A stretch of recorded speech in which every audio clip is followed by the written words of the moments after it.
Welcome to this special edition of France in Focus. This week we're concentrating on wine, which here is part of the national heritage, and yet 70% of the French say they know next to nothing about it. Well, we hope to bring you some enlightenment, including the vineyard on the doorstep of Paris, a hectare of land maintained by local volunteers and a mayor who's determined to preserve a piece of what was once Europe's largest single vineyard.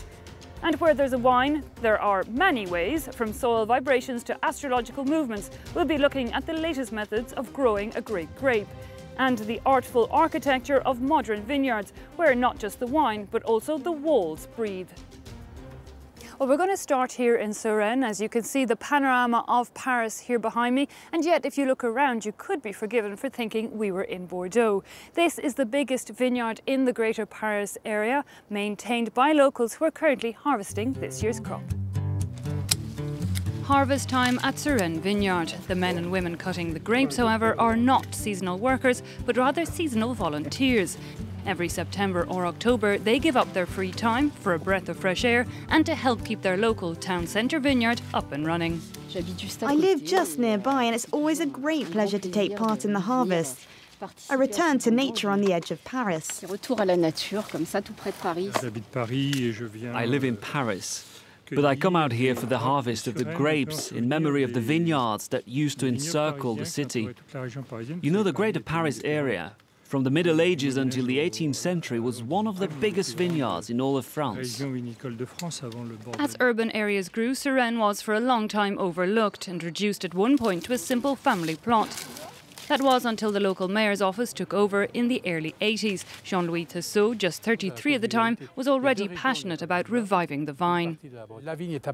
Vineyards first appeared around Paris at the end of the Roman Empire, and Surin was one of the biggest of them, considered to be the best. It was a white wine, a noble wine, the wine of the kings of France.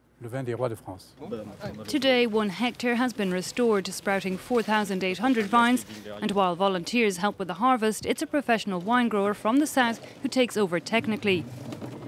He promises that despite being on the edge of a bustling capital, the quality here is as good as any. The pollution in town is, you could say, a physical dirt. There aren't any complex elements that you could have if there was a factory next door. It's not like chemical pollution. You should be more worried about vineyards in the vicinity of chemical factories, which isn't the case here. No, there's no pollution in the grape. 85% of the grapes here are Chardonnay and produce a fruity wine that fills an average of 5,000 bottles a year. Well, here in Surin, locals are clearly happy with their lot. They use pretty traditional methods, but increasingly across France, wine growers are getting creative, making sure the soil gets good vibrations or even turning to the stars for help. Using the moon to make tastier wine.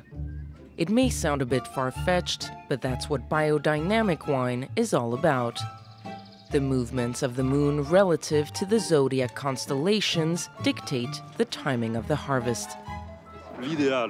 Ideally, especially for my best plots, I try to harvest the grapes during so-called fruit days, days when the moon is in a fruit constellation, like today with the lion. Days like these are more favourable and make more expressive wine. But for that to work, all chemicals must be banned. And then there are a few natural tricks, like this homemade infusion. I'm sure lots of people think I'm crazy, but it works. We've been harvesting grapes for 10 years. We have healthy vines and increasingly better wines.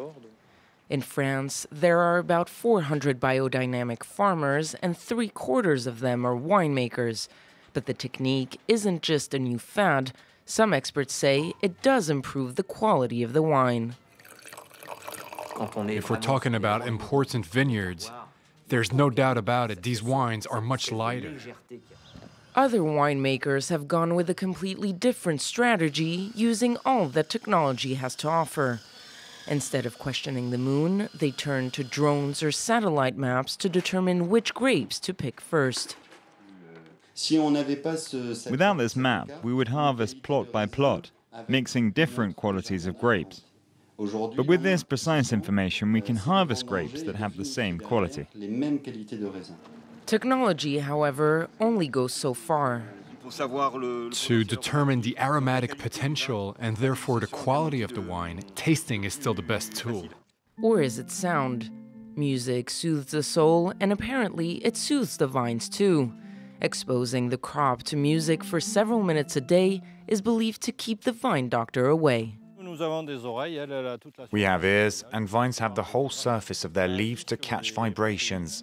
They have an impact on proteins and stimulate the plant's natural defenses. So far, no studies have confirmed the benefits of music on vines or determined what would happen if they listened to heavy metal instead.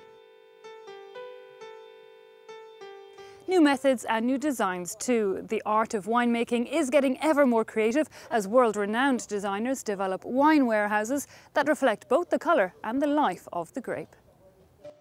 At first glance, it resembles more the bridge of a futuristic ship than a winery. But this is the heart of one of France's most prestigious winemakers, 52 concrete vats shaped like tasting glasses for better oxygenation, one for each individual plot of vines. Look, it's like we're in a nave of a church. The building is extremely modern. It has this double curve, it's very sensual. It's also practical, and it's a work of art. In all, the building, spread across 6,000 square meters, cost 14 million euros.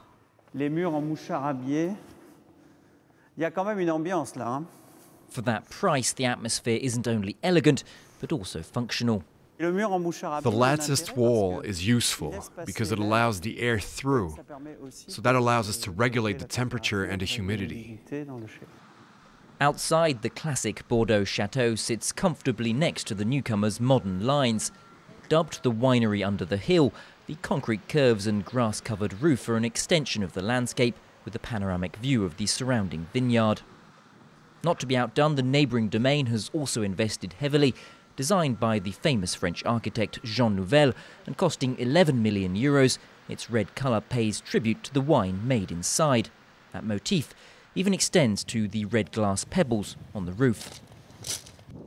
This is symbolic of squashing grapes with your feet. In winemaking, it's something that harks back to our ancestors. So to have this symbol on our terrace was interesting for us, and also a nod to history. This domain produces almost 500,000 bottles a year. Each vat's temperature can be fine-tuned via this screen, but the building itself also helps. We've got 20 centimeters of natural rock fiber insulation outside. That keeps the temperature stable without us having to use something like air conditioning. With new buildings by Frank Gehry, Philippe Starck and Jean Nouvel, big-name designers and architects are becoming a trend in winemaking. Sometimes, though, eye-catching architecture isn't enough. Instead, the tourists are also drawn to this winery in the south of France by works of art dotted around the vineyard. We opened in 2011. Last year we had 75,000 visitors, so it's developing very fast. The architectural and artistic ambitions then serving twin objectives: ensure as many customers as possible visit the vineyards and enjoy the wine. Well, we're now going to visit a wine cellar with a difference. It's been in the same family for over a century and provides the capital's best restaurants with their Grand Cru.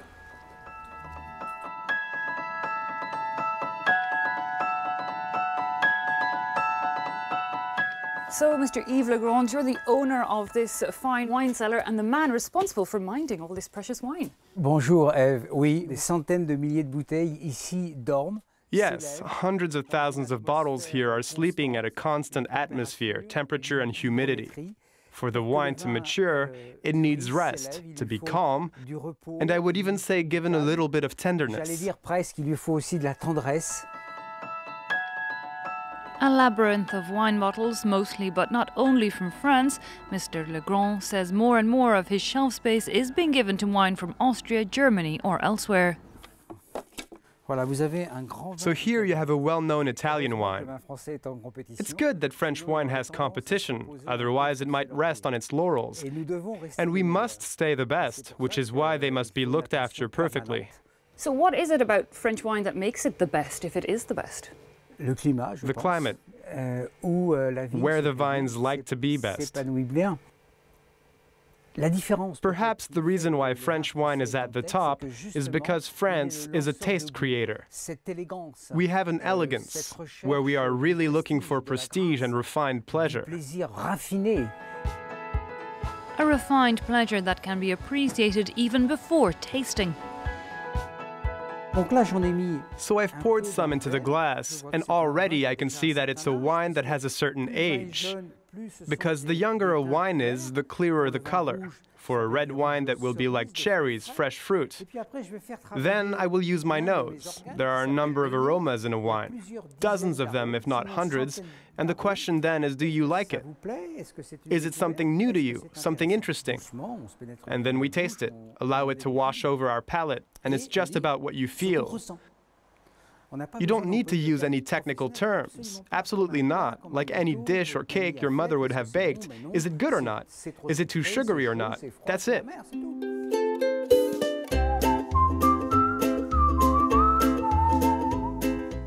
Well, that brings us to the end of this special edition of France in Focus. I hope you discovered something new. Have a good week and see you again next time.